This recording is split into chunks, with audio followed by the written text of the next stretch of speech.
Welcome to the overview of my financial literacy series titled What You Don't Know Will Hurt You, which identifies extremely important financial issues that most people aren't aware of. My name is Bryn Kempton, and the first video with real content in this series is The Problem, where we look at the issues that I want to help you fix. I use the analogy of a river and boats throughout the entire series. Because the river is where things financial happen, I named it Rio Dinero, Rio for river and Dinero for money. Downriver are the falls of financial disaster, which includes everything bad that happens when one's financial world begins to collapse. The problem that we are facing throughout our life is how to get financially well enough off upriver that we probably won't ever have to worry about going over the falls. This series is designed to identify the problems and issues that are keeping most people close to the falls and in imminent danger. A lack of knowledge and understanding of how finances and money really work is at the top of the list of reasons why people aren't getting far enough upriver to be financially secure. Ignorance is not about being stupid, but rather about not knowing something. Financial ignorance consists of not understanding two major financial concepts.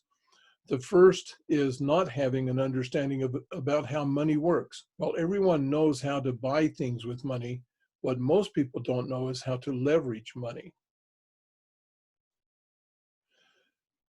There are three extremely important financial concepts that are a must to know because they affect your ability to get upriver away from the falls more than anything else. The first is inflation, which robs your money of its value every moment of every day. The second is debt. There is no good debt, only barely tolerable debt, because debt sucks the life out of your money. The third is taxes, which is one of the biggest drains on your income out there. But most people aren't aware of the financial impact of taxes or how to mitigate their effect. The other part of financial literacy that you need to become aware of is how to grow your money into something that you can eventually live off of. The first thing you need to calculate is how much money you need to put away in order to not die broke. Next is knowing what all of your options are.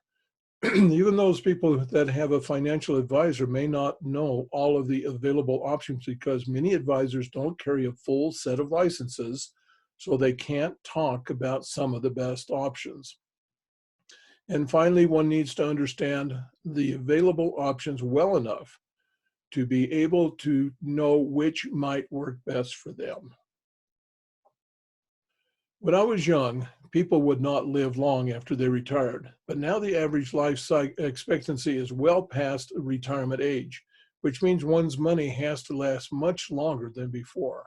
So the question is no longer about living long enough to retire, but if you'll have enough money to stay retired, which isn't the case for this guy who won't be enjoying retirement for much longer because he's dangerously close to the falls.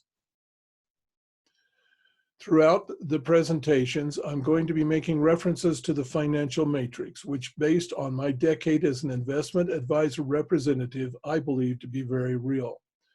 I believe that the matrix is made up of individuals and institutions that want us to go into debt so they can harvest the interest that we will be paying them.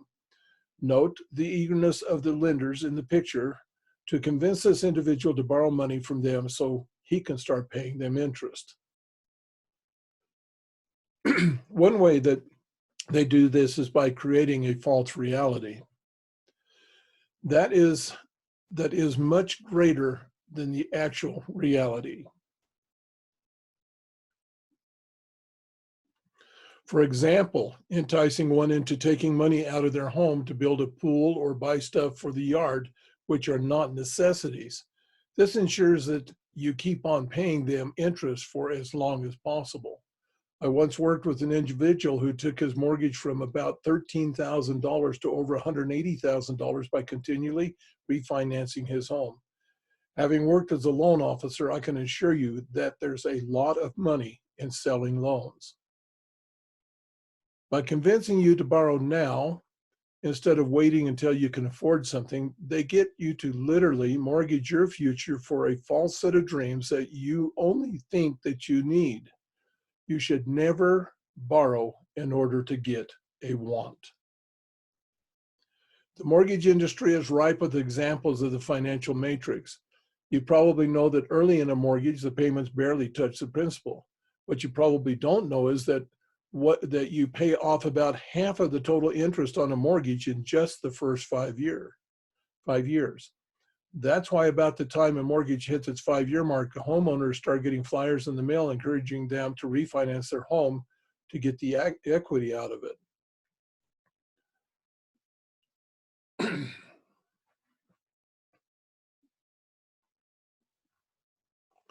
They want you to keep paying off that 50% of the interest as long as possible. Every time you restart a loan at 5 years, you not only go back to paying mostly interest, but you've also added 60 payments to the end of the loan, not to mention the 60 payments that you just got finished making. Learn the math that you need to do before refinancing to make sure you won't end up paying more for your home in the long run. This is an interesting graphic that shows what you're up against.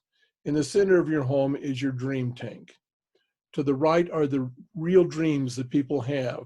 To the left is where liquid assets, money, are kept with which to pay for the dream.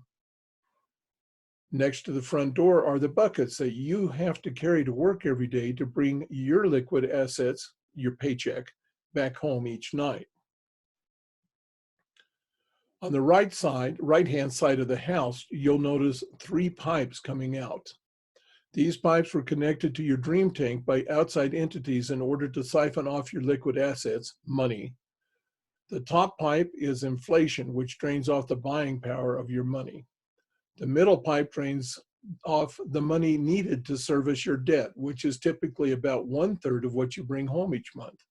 The bottom pipe takes another 1/3 of your income to pay for all of your taxes, many that you're not even aware of.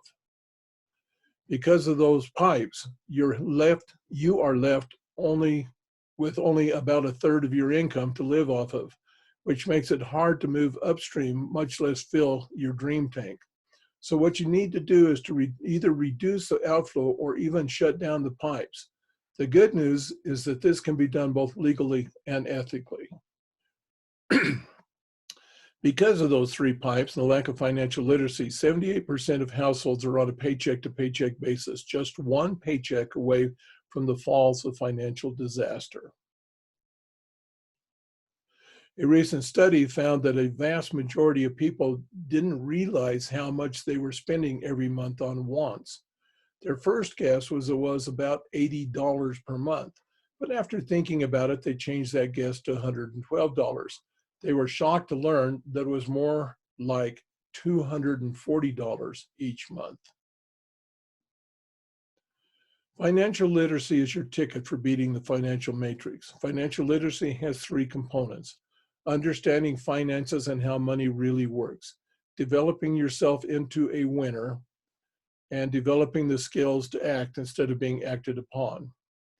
Continuing to view this series of videos will show you what you need to know in order to do this.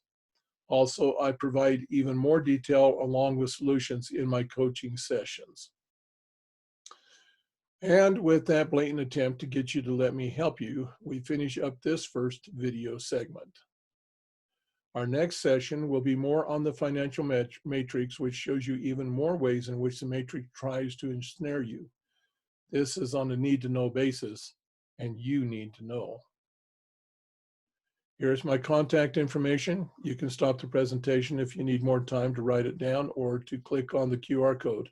And once again, thank you for listening.